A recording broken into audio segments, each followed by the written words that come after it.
entertainmentbuddha.com. Dun da da da da da da da da da da da da da da da dun da da da da da da wah wah wah da da da da wah wah wah da da da da wah wah wah wah.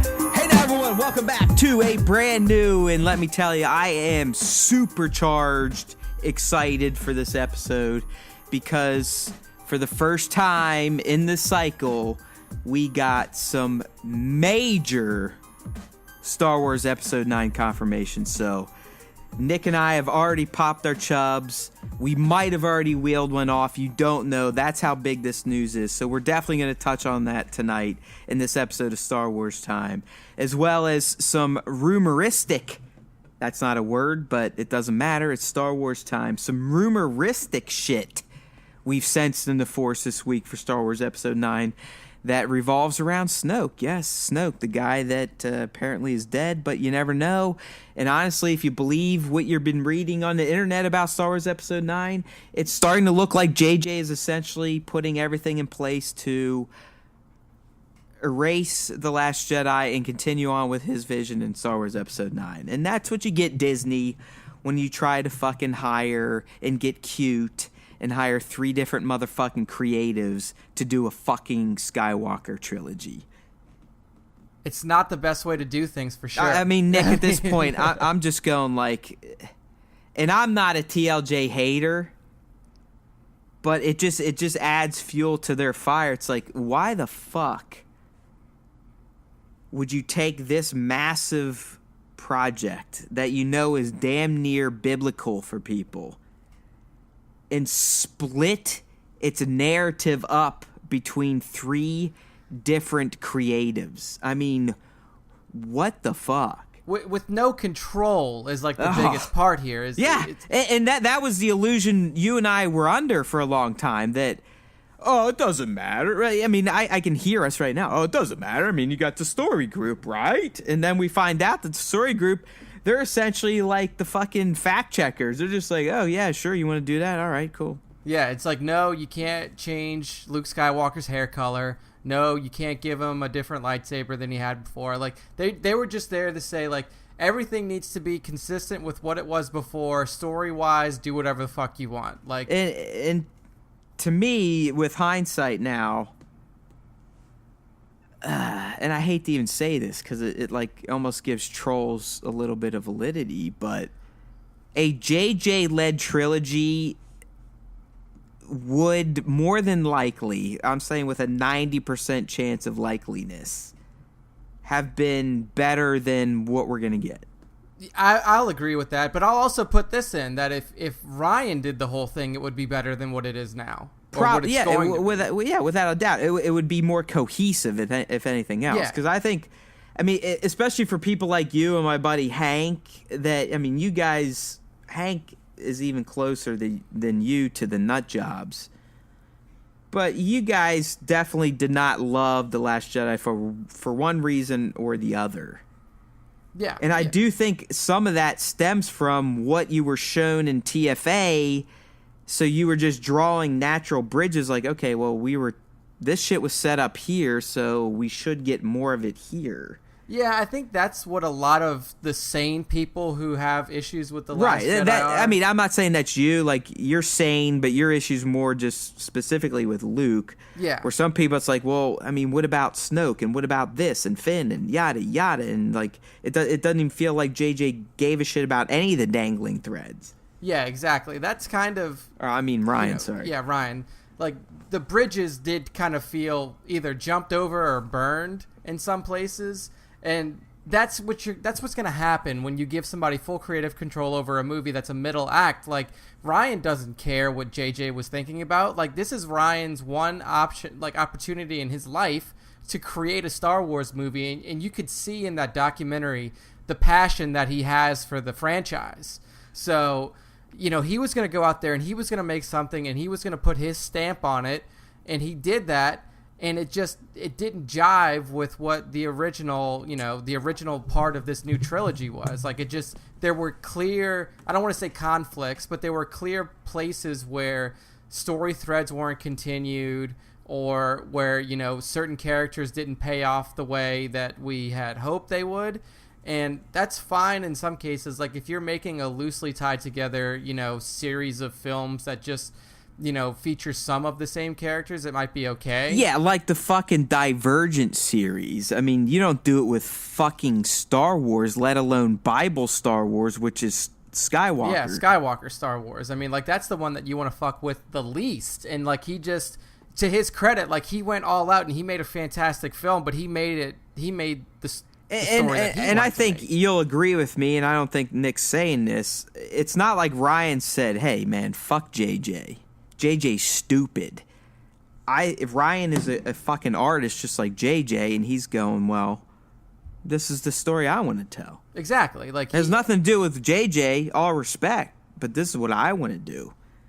And Colin, originally when he was attached to 9, it was what he wanted to do, and guess what? What he wanted to do got his ass fucking fired. Yeah, well, what he wanted to do required living people, or like, and deleting Ryan's vision. Yeah, exactly. He's like, okay, so if Ryan could do that, can I just bring Leia and Luke back to life? Like, I mean, in Carrie's case, obviously we can't. Well, we'll touch on that. Well, we're going to get into it. Yeah, basically, they're doing it anyways. So. Yeah.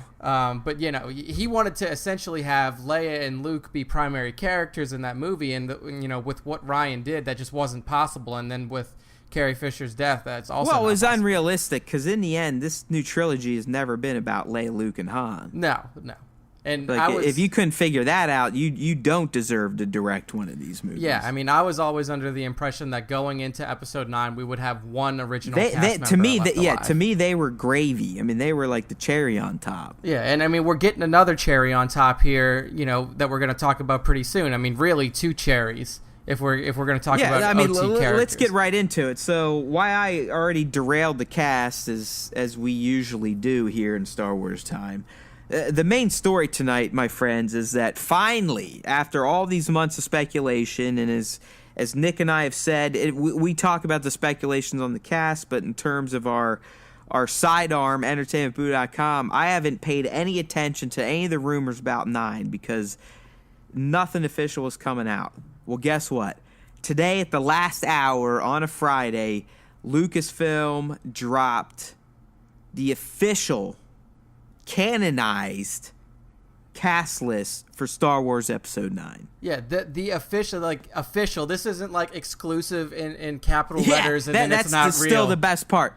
All these exclusives, by the way, happened like 2 to 3 weeks ago. Yeah, so go fuck your exclusives. Yeah, I mean, this was the real bomb that dropped, and it gave us some stuff that hadn't been reported. Some of it had been, reported as rumors. But, I mean, we're getting some all-star people coming back. We're getting some new faces, some recognizable faces, and then some unexpected faces. So, I mean, let's just rip through kind of the opening salvo of, like, who's going to be in it. So, like Matt said, today they dropped it. Returning cast members, Daisy Ridley, Adam Driver. Of course. Boyega, John Boyega. Yeah. Oscar Isaac. Lupita Nyong'o is a big one because in TLJ she was essentially there for 1. 2-bit. Yeah, 2-bit. So we're gonna get some more Maz Kanata. I like it. Domhnall Gleeson, and that's Hux, and then Kelly Marie Tran. So all the haters out there can go fuck yourself because Rose is back. I like that. Juna Suotamu, who is I love it. Chewbacca, and then, he's literally like Peter, the new Peter Mayhew. Yeah. And then Billy Lord. So that's all of your returning cast. I think Billy Lord getting a mention, that's just because she's essentially Star Wars royalty by way of blood. Yeah, exactly. I mean, she, her relationship with both Mark Hamill and Harrison Ford. I mean, her characters maybe had 5 lines in the 2 movies. Yeah, not much. I mean, I think she had the opening, like the first line in TLJ when they were, boarding the cruiser. But after that, she had like 1 more during the revolt because she sides with Poe, and then when Leia shows up, she's like, "Fuck, Mom, sorry." Throws her hands up, yeah. And then on top of that, we have new people coming in. Joining the cast of Episode 9 are Naomi Ackie, Richard Grant, and Kerry Russell. And this was my favorite line.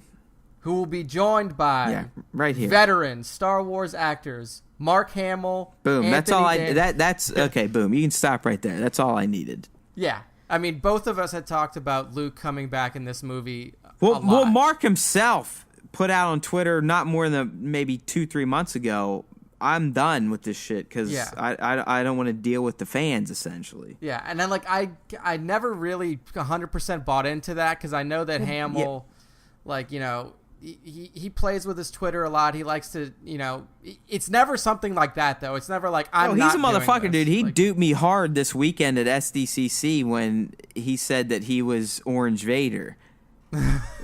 I mean, I ran with it, and then I read that, like, oh yeah, no, it's not real. But in addition to Mark Hamill, we're gonna have Anthony Daniels back, of course, in the C-3PO suit, and then we're gonna have Billy D. Williams. Billy D. confirmed. So Lando is legit. That rumor came true, just like the Carrie rumor, but still. Yeah.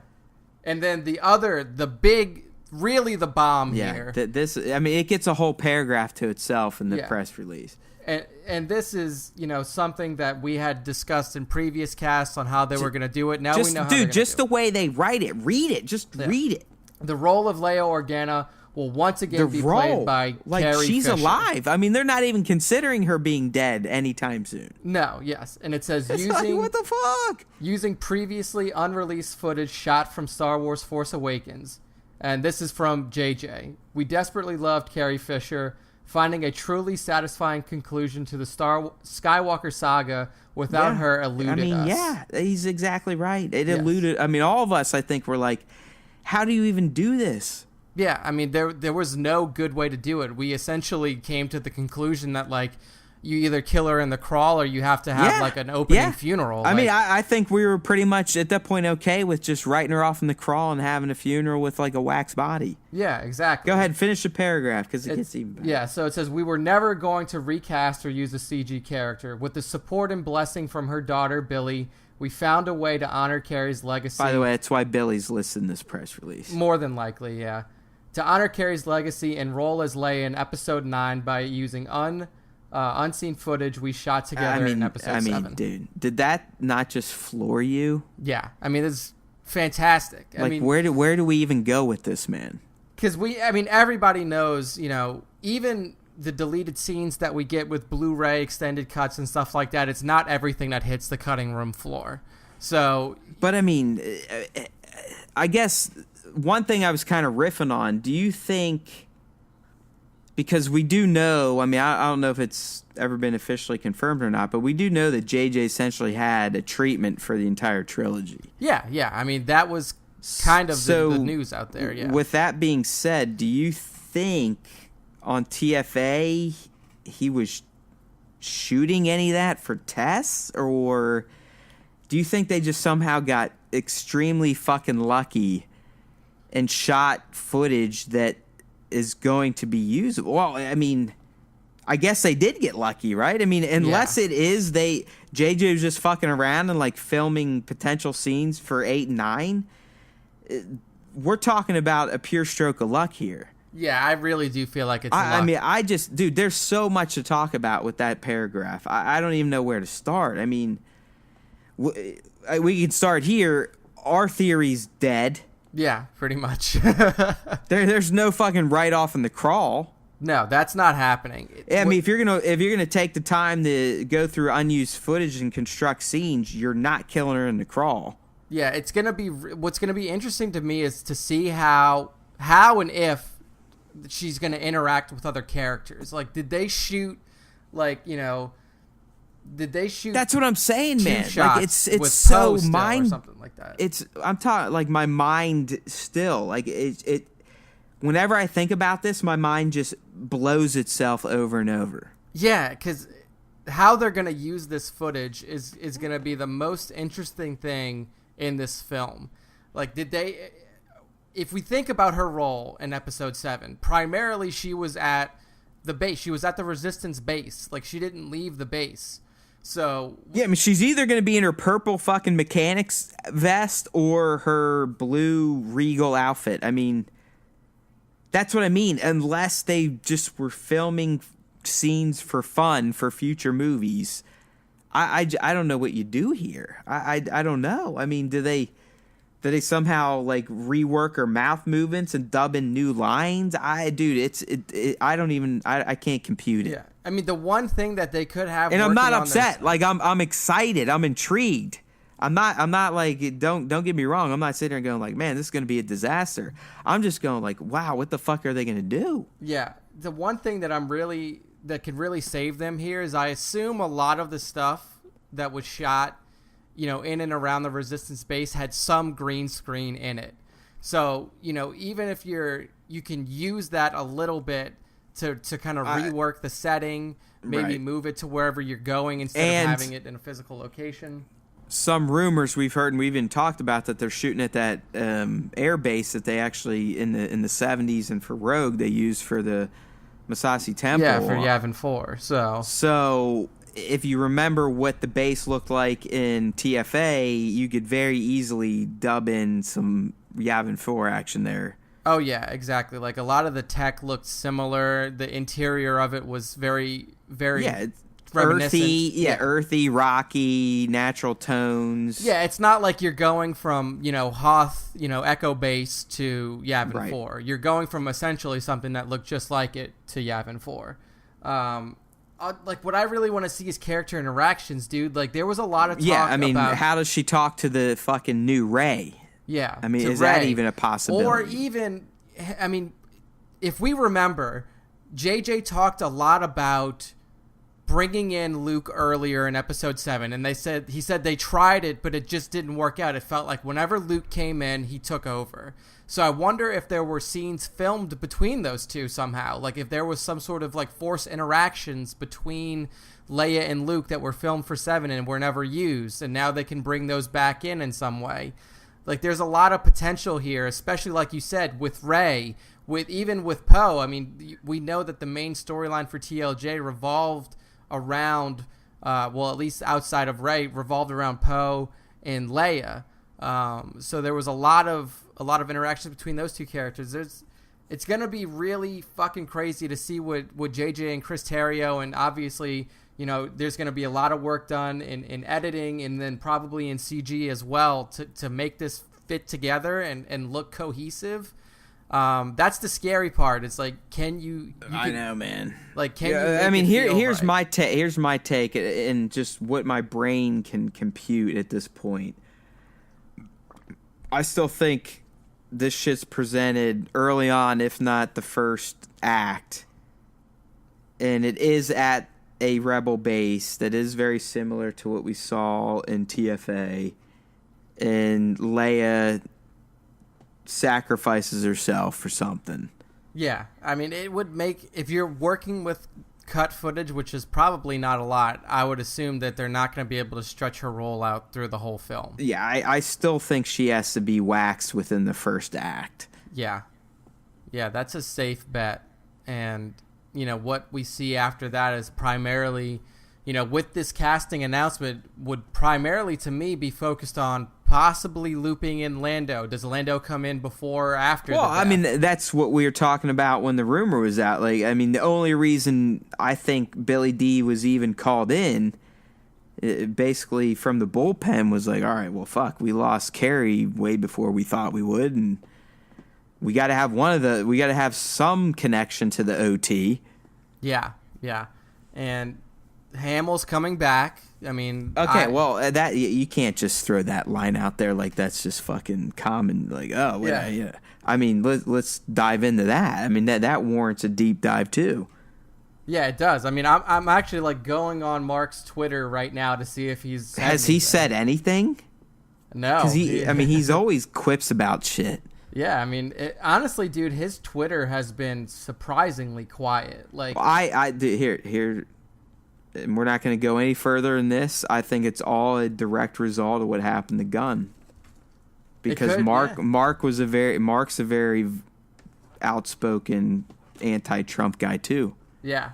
I mean, his last tweet was 8 hours ago, and it was about the handicap or like the handicap cosplay kids. Yeah, I mean, there's he's cooled down considerably in the last week or so over his criticism of politics. For sure. I mean, there's not a lot of stuff. That's my whole point. Is like Disney set a very dangerous precedent.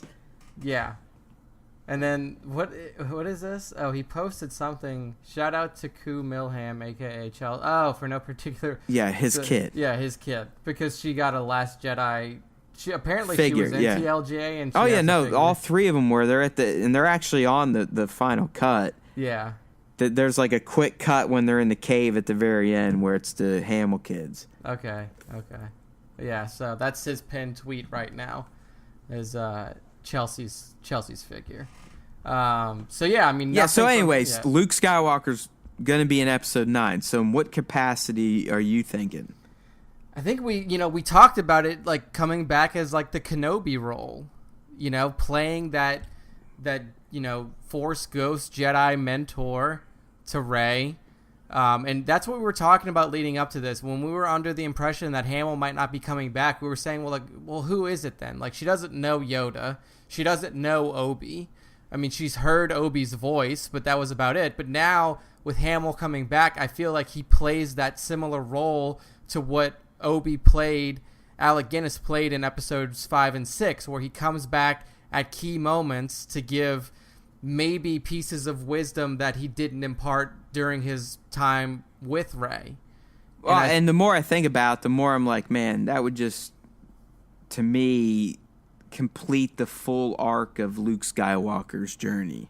I think it would, yeah. I mean, in reality, like the Luke that we had seen in the original trilogy, and he wouldn't want to leave the relationship with Rey like he left it. Like, right. Like he did when he died. He'd at least want to check in and be like, yo, I might have fucked up a little bit, but I definitely redeemed myself, so let's be friends. Yeah, like, hey, there was some things that I wanted that I should have taught you when you were here. And, I was in a bad place. Like, I'm not saying that these lines are going to come out. I mean, even Yoda himself was like, hey, Luke, chill the fuck out. Yeah, she's like, fine. what the fuck's wrong with you? Smacks him on the head. He's like, she's fine, dude. She's got everything she needs. She doesn't need our dumb asses anymore, because in the end, we really did fuck everything else up. Yeah, so I really do think that it's gonna be something like that, imparting key wisdom to her. Because it's the same thing that Obi did, in episodes 5 and 6. Like, coming back and telling him, like, hey, if you do this in episode 5, like, hey, you're rushing out of here and you're going to get fucked up. And he did. And then in episode 6, telling him, like, hey, you have a sister, and this is, it's Leia, and your father is going to be looking for her. So I think it's going to be something like that. I don't know what it could be. I don't want to start speculating. I mean, like, we could, obviously, but it's kind of weird to speculate now on, like, if it is, like, a key piece of wisdom like that, what is it going to be? Could it be about her parentage? It could. I mean, like Ryan said at the end, when episode 8 had already released, like, Rey's parentage is not written in stone. That one line from Kylo is not like, Force... the Force coming down and saying to Rey, like, your parents were nobody. Like, it's still an unwritten story if JJ sees it that way. So, well, I mean, we're eventually going to get into the rumor article, but if you believe any of that, there's also a chance we could see Hamill as post Jedi Luke too. Yeah, like still living Luke, because.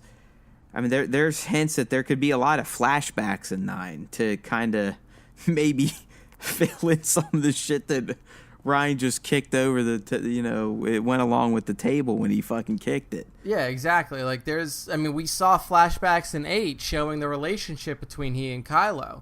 So, I mean, you could even expand further on that. I mean, show more of the creation of the Jedi Temple, or the beginnings of his exile. There's a lot of space to be filled in between, like you said, between 6 and 7, there's a lot of space. So saying that bringing him back in a flashback format, I think would be great too. I think it could. Yeah, I really do think we could get both Force Ghost and flashback format. Yeah, I don't know. I mean, I was just, when I saw it, it just really made me feel good, because I almost bought into Mark's like, hey, I'm done. Like, I don't give a fuck. I can't deal with you nut jobs. Yeah. And the way you fucking treat people. I don't. He's like, I think he still feels kind of guilty for stoking some of the fucking hate. Yeah. Because he did. I mean, he gave a lot of the trolls fucking ammunition that he didn't really need to do.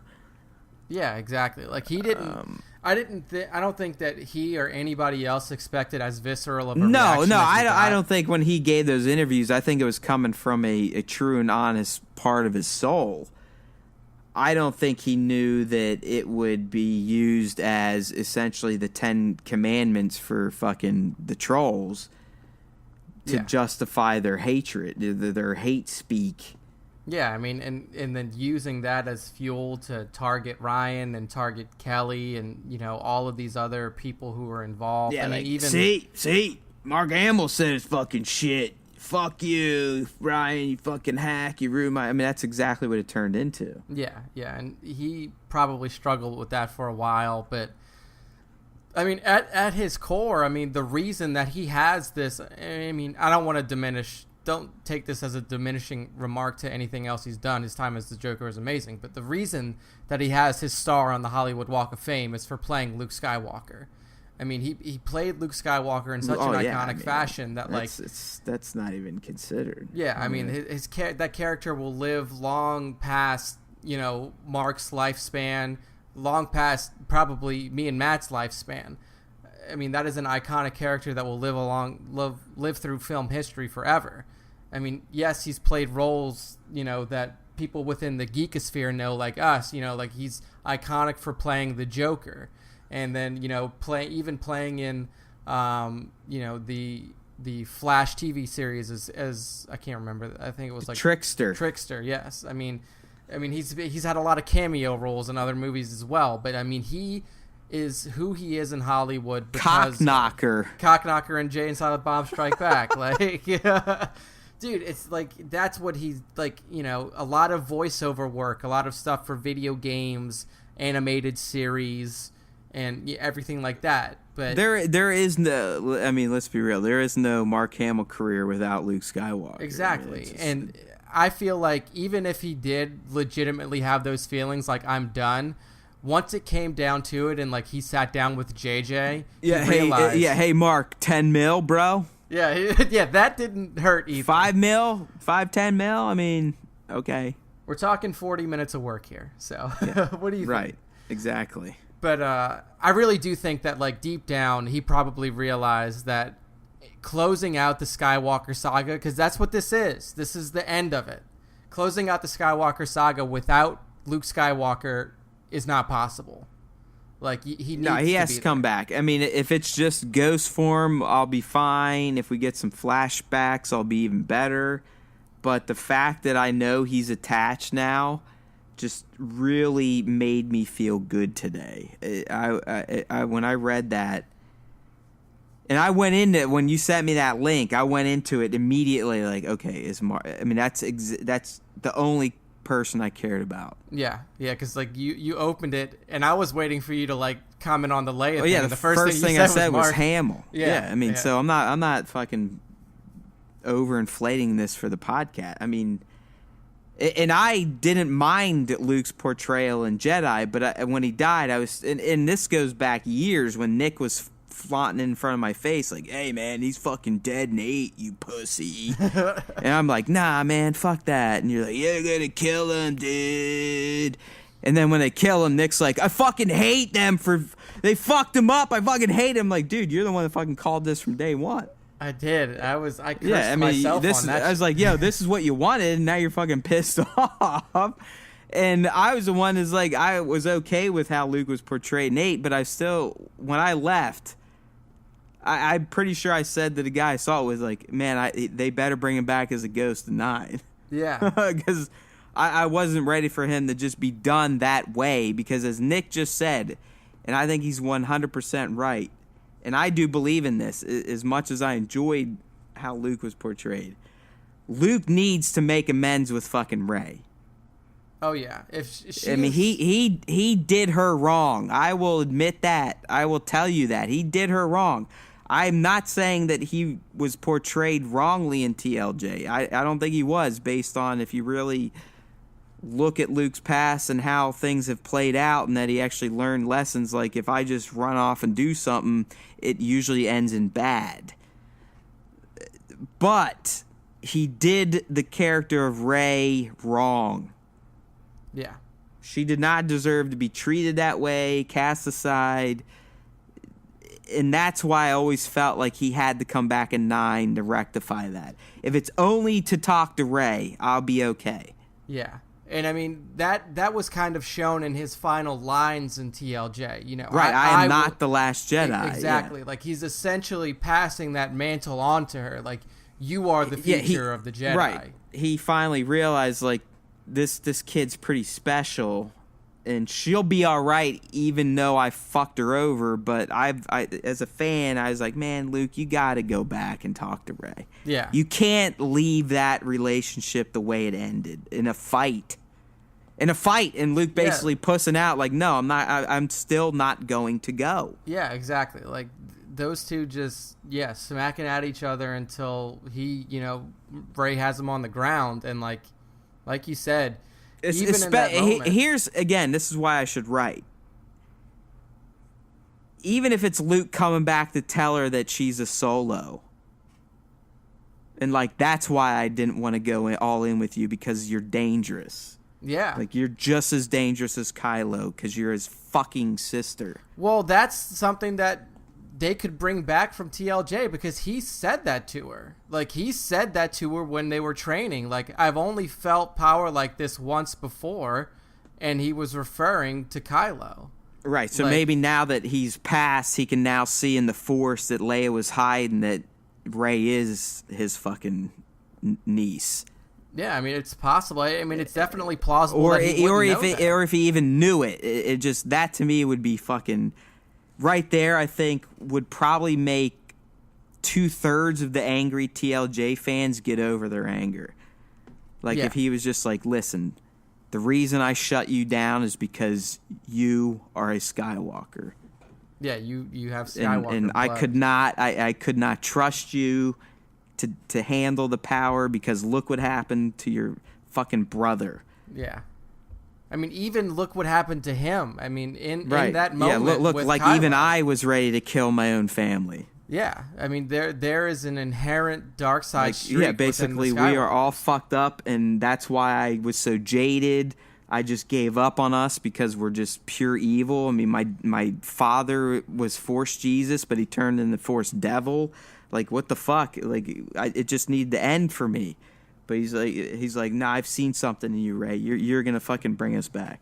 Yeah. But this is just me like getting crazy at this point. Yeah, I mean, who the fuck knows what's gonna happen? But I mean, that's plausible. That's what these reveals give us now, dude, and that's why I was so pumped to get this fucking news today, because now we can actually start laying down.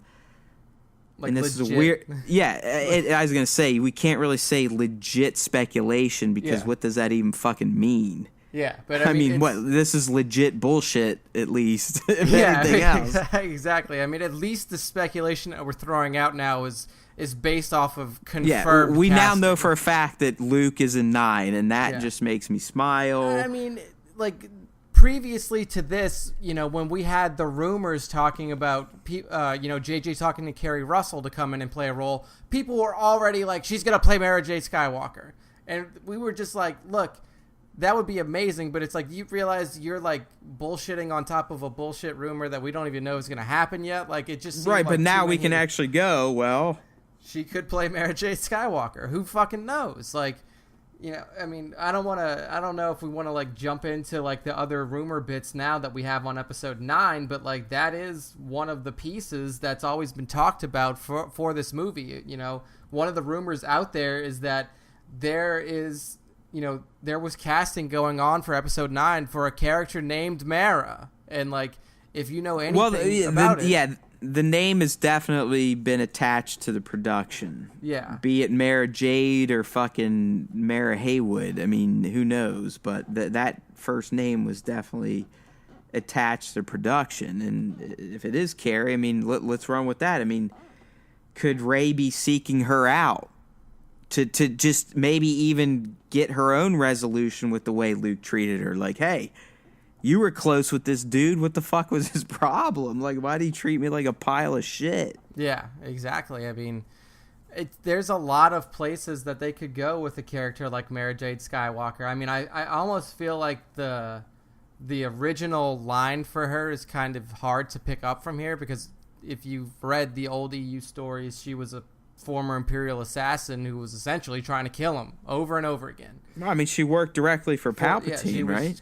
She was the right hand of the Emperor. That's what she was known as, above Vader. I mean, this woman was a legit top-tier Imperial assassin that was sent after Luke Skywalker. Like, not Vader. Like, he didn't send Vader. He sent Mara Jade.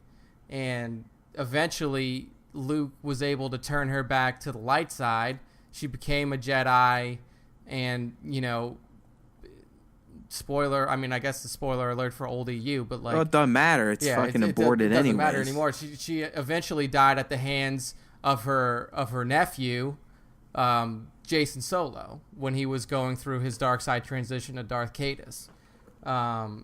So, I mean, I don't think you could pull that thread again, because making her an Imperial assassin is like really like way past state. Oh yeah, I mean, the Empire's not even real. I mean, at this point, there is no more Empire. It's the First Order, if anything. Yeah, so she would definitely have to have a different background, but it's plausible to have her still linked in a way to Luke Skywalker. Well, that's what I mean. I could see it as like Rey is still searching out leads, and that, you know, she's informed that this Mara character knew Luke, and, you know, maybe Rey's trying to get something out of her about Luke, or maybe something she thinks that Luke had that maybe Mara would know where it's at that she needs. I don't know.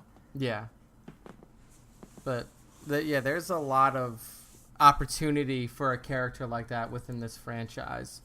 Well, I mean, another guy we haven't brought up is Billy D. I mean, like, how extensively is Lando going to be used here? I mean, he's clearly not attached to the Resistance. No, I mean, not initially at the very least. But now, knowing that we're going to get Lupita back as Maz Kanata, I feel like you called it last time we talked about this, like having him linked to Maz makes more sense. Yeah, she would have to know Lando. I mean, the way she knows, and clearly now that Solo's come out, we know that she meets Han somewhere probably before Episode 4.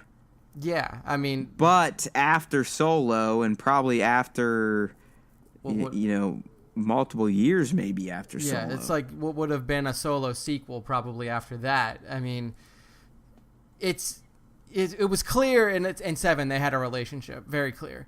And if there's a relationship between Han and Maz, you're right. There's more than likely a relationship between Lando and Maz. She's going to know of him, if anything. Yeah, I mean, she probably... I mean, it's more plausible to me that Maz knew about Lando in the time period of Solo than anything else. Because, yeah, you're spot on.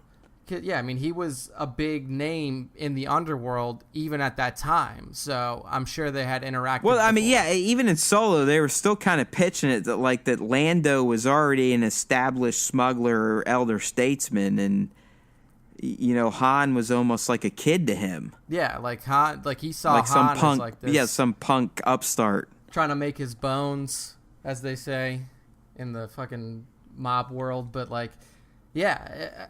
I think that's the in. Like, JJ built the character of Maz to have a specific purpose for not only the Resistance, but also for this other underground world. The underground, you know, what would be considered like the underworld of Star Wars was not explored at all in Episode 8. It was more focused on, you know, the Resistance and the First Order, and then the primary characters around that. I feel like we could be going back into the underworld a bit here if they bring Maz back in a bigger role than she was in Episode 8. Like, we could get back into there. Oh, dude, she's coming back in a bigger role. I mean, let's be real. Yeah. We're essentially getting JJ's duology with Ryan's middle movie. Yeah, yeah. I mean, JJ is going to complete as many vision of his original threads as he can. Yeah. Like, we're probably finally going to get the story about how Maz got Luke's saber. Yeah, that's what I was about to bring up, and I'm glad you did, because, like, I know for both of us, like, that's something that, even though at this point it's almost irrelevant, like, that's something that of both course of us it is, want. but I mean, in the end, when you watch TFA, I mean, he sets up so many things that you just want paid off on, and Ryan literally just flicked the double bird, and I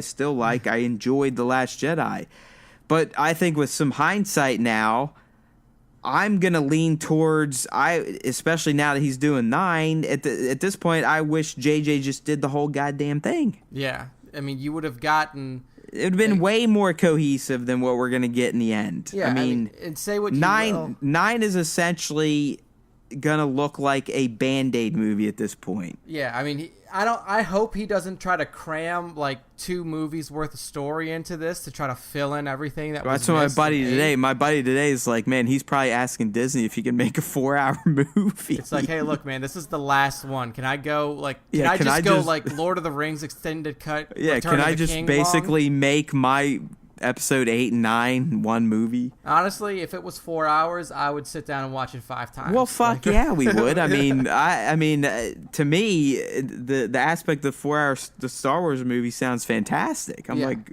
sign me the fuck up. Yeah, bring it. And But I I'll mean, go it'll see never it happen. sometime. But I mean, that's where we're at now, and that's why it's just like you almost have to think that the people like Kathleen Kennedy and them are just going like, man, we really fucked up. Yeah. I mean, if we would have stuck with our original plan and actually had 3 unique visions, it could have been one thing. But now that we're essentially bringing back the guy that started it all and essentially wrote it all, but then the middle guy and the end guy just said no thanks, it's still going to end up having such a heavy JJ influence that 8's going to look odd regardless now. Yeah.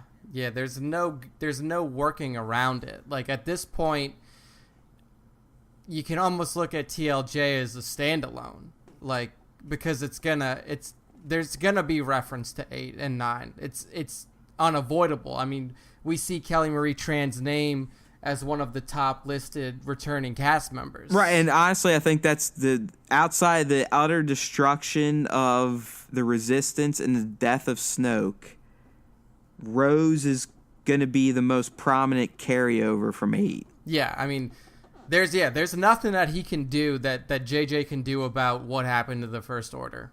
Like, what happened with Snoke. You can't skirt around that. We're going to talk about some ideas, and they do make sense. And I could definitely see it going this way again, just to pay off on some fucking shit he teed up. But the Snoke thing and the other, that's a done deal. I mean, Rose is a done deal. Yeah, the only way that he has to bring Rose in. Yeah, Rose is a part now. Like, she is a part of the Resistance and a big part. Like, she is, one of the few surviving members. The only way that he could possibly get around the size of the Resistance, like you said, the decimation of the Resistance, is if you do, like... time jump. Yeah, you would have to time jump pretty early on. So, like, you show that era, and then you almost do, like, a... Well, I mean, it's just... Star Wars has always handled this. I mean, there was a 3-year jump between Hope and Empire. You just write it in the goddamn crawl. Yeah, exactly. I mean, they have. You don't even have to explain it. I mean, they never explained there was a time jump between Hope and Empire. You just figured like, okay, well, yeah, time passed and Luke did his big thing. Of course, he's still with the Rebels. Of course, Han's still with the Rebels. Of course, they're on the run.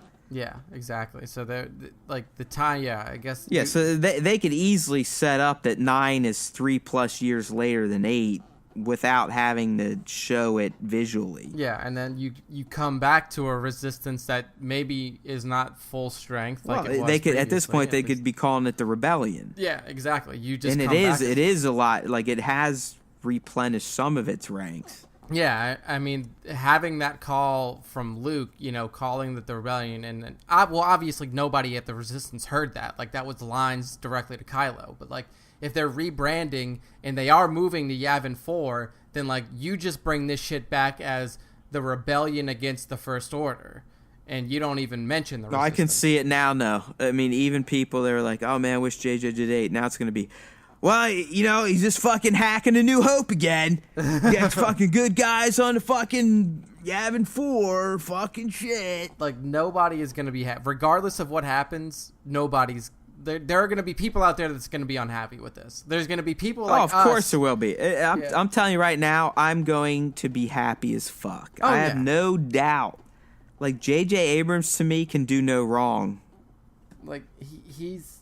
The guy has worked on so much shit. I mean, fuck, he's responsible for Mission Impossible. Yeah, I mean, Mission Impossible as we know it now. That's fucking Bad Robot, man. Yeah. I mean, that's under his house. Yeah, say what you want about, if you were a hardcore Trekkie before he took over, the Star Trek franchise. They're good fucking movies. They're good movies, yeah. I mean, say what you want about them destroying canon for that, but, like, they're fantastic films. They're really fun to watch, and they're well shot and well directed.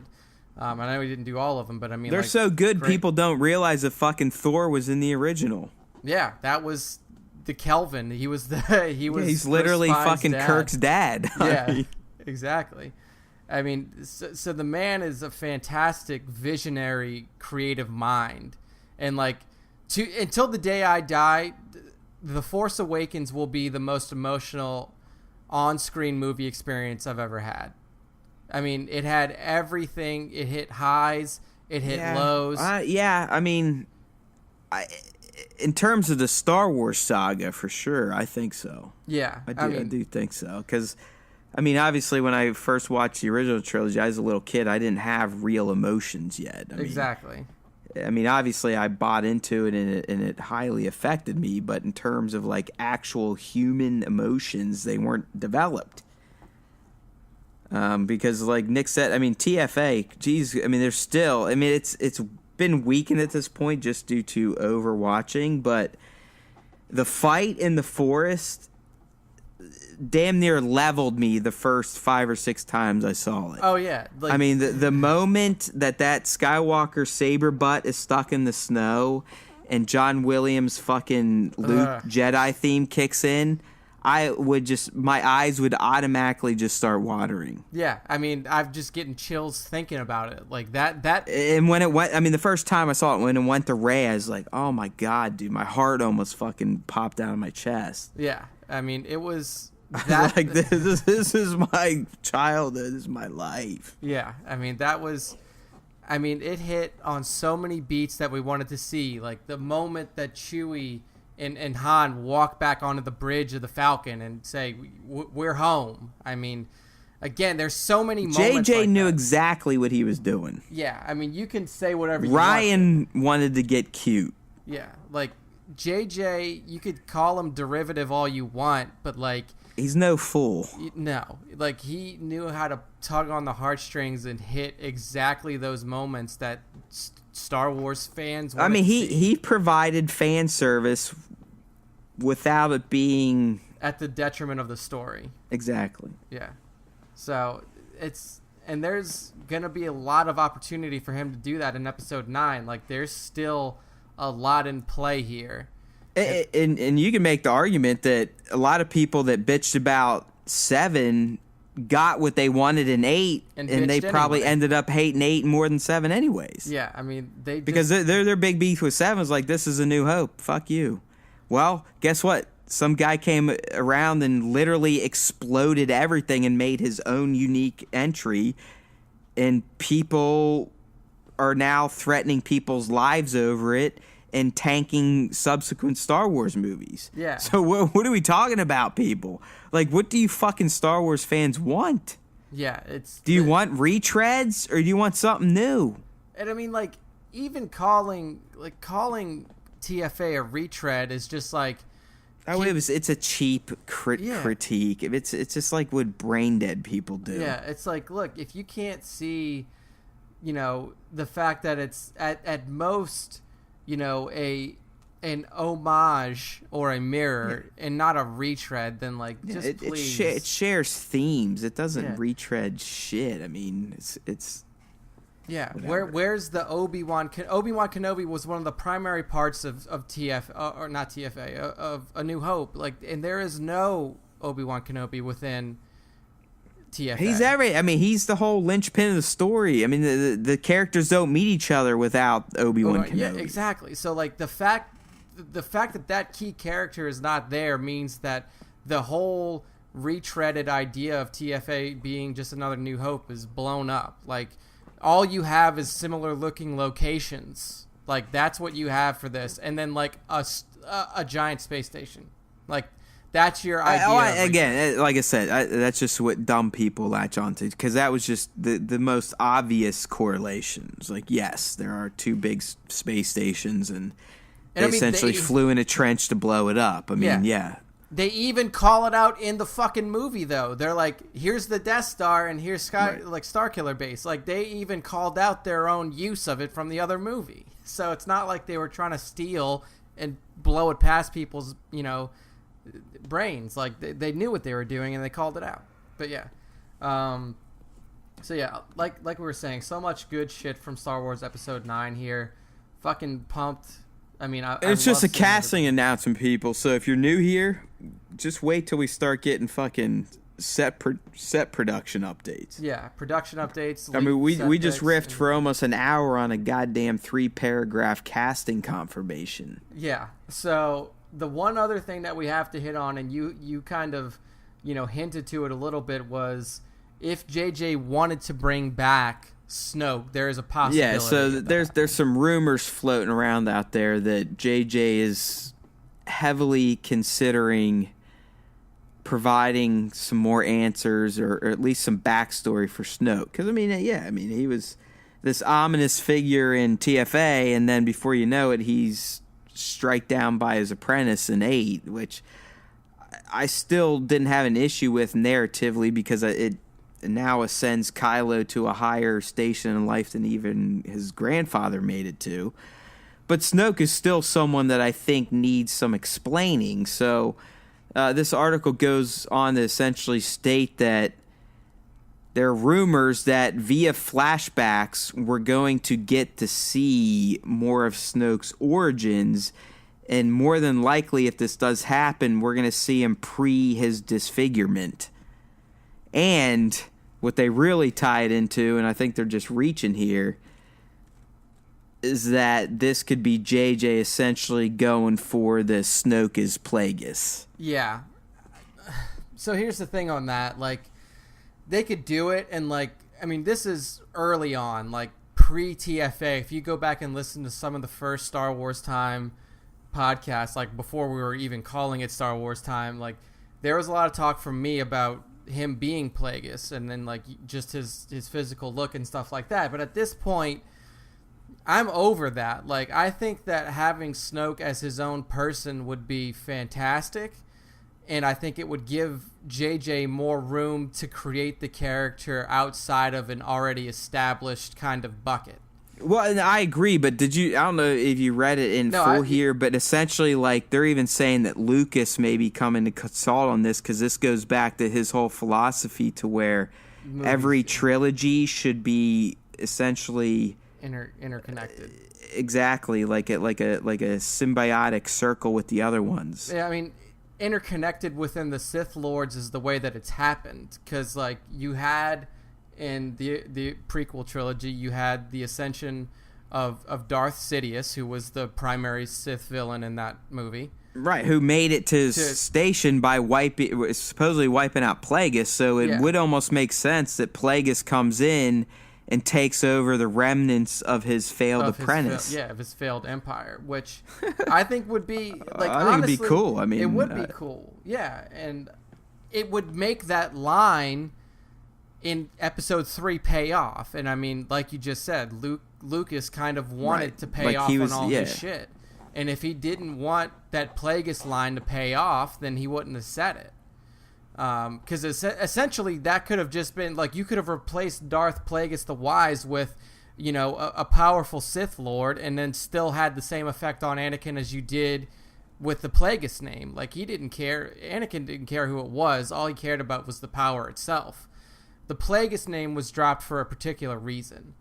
So if they do that, then I'm down for it. Like, if that's the route they choose to go, and the way they're choosing to do it, or at least what they're positing here, is with Ed Harris. And if anybody knows who Ed Harris is, I mean, I mean, he very well could look like a young, undisfigured Snoke. I mean, he's not.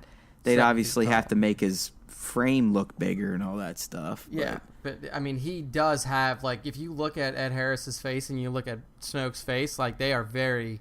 It could pass. It could definitely pass. Yes, for sure. And Ed Harris is a fantastic actor. I mean, people know him now from Westworld. I mean, he's the man in black. I mean, they could also explain the reason Snoke looks the way he does is because Palpatine essentially shocked the living fuck out of his face and maybe even slashed it with a lightsaber. Exactly. I mean, that was the line that Anakin got from Palpatine, was like, he killed him in his sleep. So see how that went down, I think it would be fucking fantastic. And that'd explain why Snoke was, again, just able to stick around and do what he did, just because he was fueled by his pain. Just like Vader. Like, I mean, half the reason Vader was as bad as he was because that's what kept him alive. I mean, that's what he used the pain to sustain himself. Yeah, to keep himself alive, would then just manifested into pure, like, anger and hate. Yeah. I mean, it would be a perfect not like hate at other people, just hate, I think, in himself, which allowed him to be evil. Hate of himself, hate of his decisions. Yeah, hate of Palpatine. Yeah, and, I mean, and he would even displace his hate on the, he still hated Kenobi, and he blamed Kenobi because that's what losers do. And and in the end, let's face it, Anakin Skywalker was a textbook loser. Yeah, I mean, he had all the potential. He was a pussy ass loser. Yeah, he had all the potential in the world to become the greatest Jedi to ever live. Took the easy way out like a puss. Yep. But I think this would be interesting. But my problem with this is we're already talking about JJ cramming a lot into this movie. Well, I was going to say, does episode 9 just become one big fucking loss then? Is it just nothing but flashbacks and the entire narrative is told through flashbacks? Yeah. I don't think you can do that. I mean, you still got to progress the new cast forward, because in the end, that's what this trilogy is about. It's not about the old trilogy. It's not about the prequels. Yes, you got to tie it all together. It's about Rey, Finn, Kylo, Poe, and now Rose, Hux maybe. Yeah, I mean that needs to be the primary focus, and it's like, this is where where I agree with you that, like, TLJ is essentially a storytelling roadblock in this trilogy now, because we're not going to have enough time to pay off on everything. I just don't think it's possible. Like you were saying, like, you're essentially trying to wrap up two sets of characters, and it's hard to do that within. I mean, TLJ was what, 2 hours 40, something like that. I mean, just 2.5. Yeah. So like it was, and that was the longest one yet. So yeah, I mean, does this one reach 2:45, or are we talking Lord of the Rings level? Yeah, because even if you go like pre-director's cut Lord of the Rings, Return of the King is still 3 hours. So it's gonna be interesting if they choose to do this, which I think this is bullshit. Like, I don't think this is gonna happen. If they choose to do this, then you're cramming in backstory for Snoke. You're cramming in possible flashbacks for Luke. If Mara Jade ends up coming in, you're talking about more flashbacks. If we're gonna go to Carrie, you have to wrap her. The Carrie cut footage. You have to wrap that scene. Carrie's done the first act, if not the first 15. I don't see how you can extend that little gimmick for too long. It sucks, but it is what it is. I mean, she's been dead almost 2 years now. I mean, it fucking blows. It fucked everything up, but at least it sounds like they figured out some sort of Band-Aid, and hopefully they do it as best as they can. Yeah. I mean, it's a shitty challenge they were given. I mean, it was shitty for everything. Yeah, I mean, it's going to be difficult to give that character, even with the method. Especially when she was initially written to essentially be the old lead. Yeah, she was and have direct interactions with her son. Yeah. Yeah, man, it's gonna be interesting. It's gonna be interesting to see how they play out this movie, because JJ and Chris Terrio have a huge fucking beast of a task. Well, it's done. It's done. The other thing we haven't talked about is they're finally rolling film next week. Finally. Yeah. That dropped with the announcement of the cast on the So, Twitter. I mean, the story's written. It's done. Yeah, so this is ready to roll. I mean, if you want to put any kind of faith in the story group, I mean, it's already got the seal of approval from them, apparently. Oh, at this point, Nick, fuck the story group. Yeah. I mean, honestly, fuck the story group. Yeah. Who are these people? What fucking stories are they writing? What are they doing? Yeah. Outside of just nodding their heads going, okay. Yeah. Okay. Like, yeah, you want to do that? Yeah. All right, yeah. All right. Kill that guy. Okay. Who cares? Okay. Oh, you're going to ignore that character? All right. Yeah. Fine. See you later. Okay. Yeah, there's a lot. I'm pumped for episode 9, and I feel like, God, it's going to be so hard. Like, when that movie finishes and those end credits roll, like, that is going to be such an odd... Can you imagine what that feeling is going to be like? Yeah, because we've experienced it multiple times. I mean, I have at least. I experienced it watching the original trilogy. Yeah, you saw the original trilogy in theaters. Well, at least when you one were of a the child, movies. like, but I never thought there was going to be more Star Wars movies. And then, obviously when the prequels came out, that's why I was blinded by it, because I was so damn excited that there was new Star Wars. And then when those ended, I was like, well, fuck, this is truly it. Yeah. I mean, he the maker himself has basically gone on record saying, I'm done. Yeah. And then we get these, and it's like, well, fucking A, there's a chance. More life has been breathed into it, and here we go. And now this trilogy's almost over. I know. And now, at this point, with the angry fans and Solo, who knows if we're going to get half the projects they might have been talking about. Yeah, I mean, that's the real tragedy here, is that we're gonna get a version of the new Skywalker trilogy that is tainted, not in a bad way, not because of anything negative, but we're getting a tainted version of it because we had the death of Carrie Fisher that clearly impacted the entire narrative. And to me, of that 9. Carrie Fisher's death impacted the narrative 1,000 times more than what Ryan did. Yeah, that was the true. It's not even like you can't even compare the two. No, yeah, like that was. She the true completely threat. blew up the 9th movie. Yeah, it had to be reworked from top to bottom, and like you said, they probably brought in Billy D. Williams to not really fill that role, but to put a Band-Aid on it. And like you mentioned, like you have that, and now you have the staggering of creative minds within this trilogy that is going to see a dip in cohesion between the three films.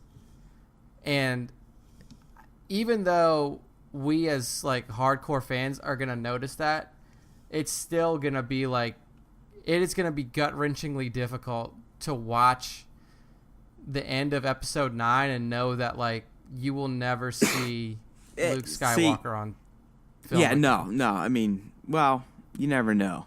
Yeah, I mean, because there's still a part of me where I could see them coming back a few years down the road and revisiting Rey, Finn, Poe.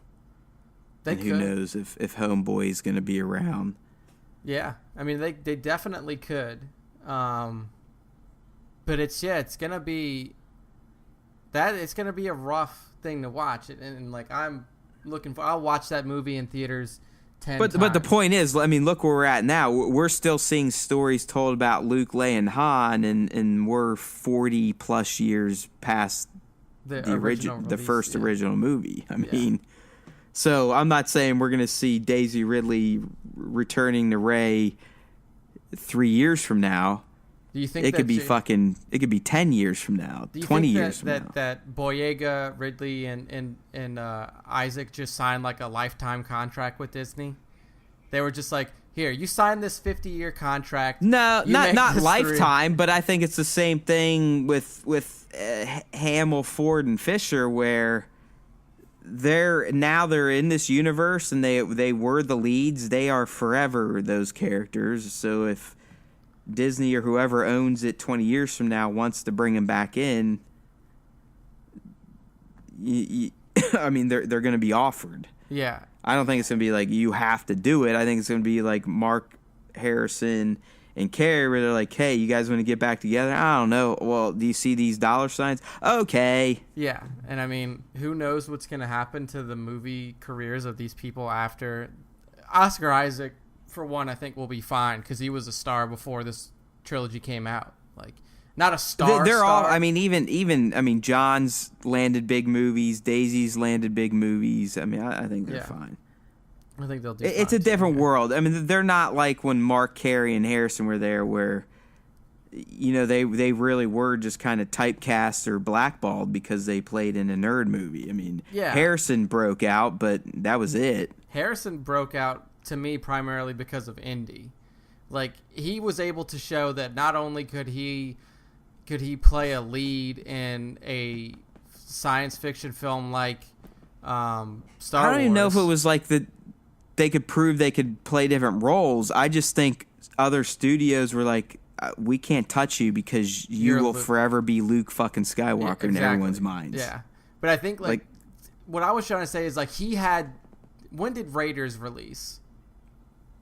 87? Oh, it's very close to soon after Empire, I think. Yeah, so like he had that going on at the same time as Star Wars. So he was already two huge characters. So they weren't. Yeah, 81 was Raiders of the Lost Ark. Yeah, so they couldn't just say like, well, you're Han Solo, and people only know you as Han Solo. Now, like, you're Han Solo, you're Indiana Jones, like he's already broken out of that, but like, well, he also was in. I mean, he was in American Graffiti. I mean, he was in a few movies before even just Star Wars. Well, he was in American Graffiti, and I think before that he was a carpenter. Like, right. So, yeah, he definitely got a late start. Yeah, but with Carrie and with Luke, with Mark, they didn't have. Yeah. now we know why Nick hated TLJ so much, because he can't. He really thinks Mark Hamill's Luke Skywalker. Pretty much. But like they didn't have that other thing to point to. Like they couldn't break out of that. Like that was just who they were. They were just Luke Skywalker and Princess Leia. That was it. That was just, again, that was my point. Like Han Solo, even though he was a main, he never really felt like a main. Yeah. Like I never cared about Han as much as Luke, as much as Leia, as much as Vader. But I do now because of Solo. I loved it. I mean, now I love Solo. But I mean, if you really think about it, as popular and as important as Han was to that saga, he really wasn't. Yeah, like he could, he was a key part of everything that happened in that film. But like his character it was never like that important. I mean, he did amazing, important things. I mean, if it wasn't for him, they don't blow up the Death Star. But you're just like, it's Han Solo. Dude, you know what's funny? You said you did not see Kerry Russell's name in the announcement, and it wasn't there. They went back in and added it. Okay, good. So, because I'm looking, because there's an article right now on MovieWeb. And it said Lucasfilm initially excluded her from the official cast announcement for the movie, which had some wondering if she perhaps wasn't going to be heading to a galaxy far, far away after all. All right, so I wasn't being completely stupid. Okay, and then it says apparently Russell hadn't locked down her deal by the time the studio wanted to release the news. So like she was still in negotiations, and then probably when she realized like, oh, they just announced this movie without me.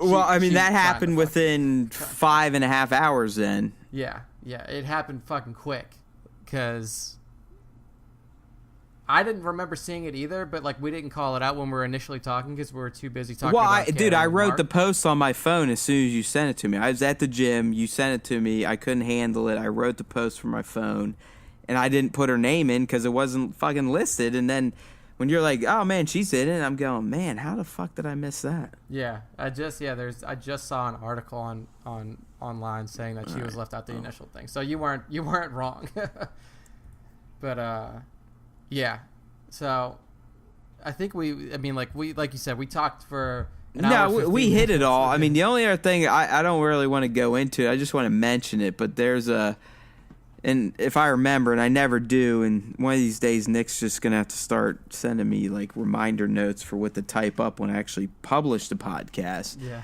But today I came across this fantastic fan teaser for Star Wars Episode 9 that honestly, now that we got the casting news, it's almost better.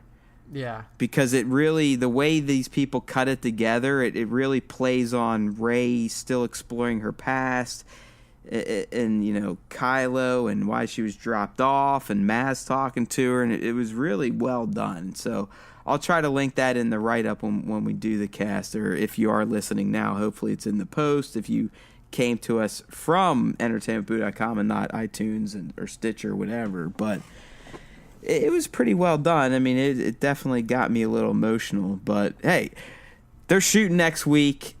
It's only a matter of time now. We're going to be sitting here going like, oh my God, the first trailer's coming out. I still think a year and 4 months is cutting it too close for a Star Wars movie. Hopefully they get all the shots they need in principle, because if this starts turning into Solo, where they're still shooting a few months out from release, I'm going to feel a little weird. Yeah, that would be distressing for sure.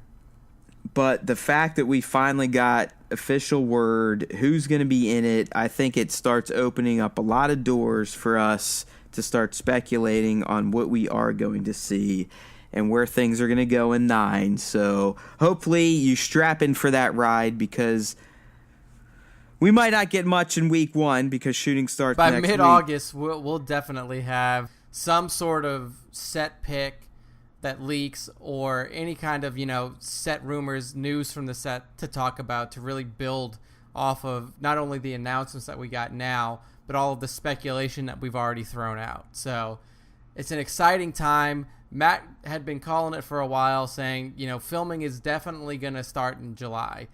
It's going to start at the very fucking end of July, because that's where we are now. But I think he nailed it. It's starting in July. 1 year and 4 months is where we're at now, people. Get fucking psyched, because Episode 9 is right around the corner. It's, I'd say within 2-3 weeks tops, we're going to start potentially getting maybe a set leak here or there, or for sure more rumors.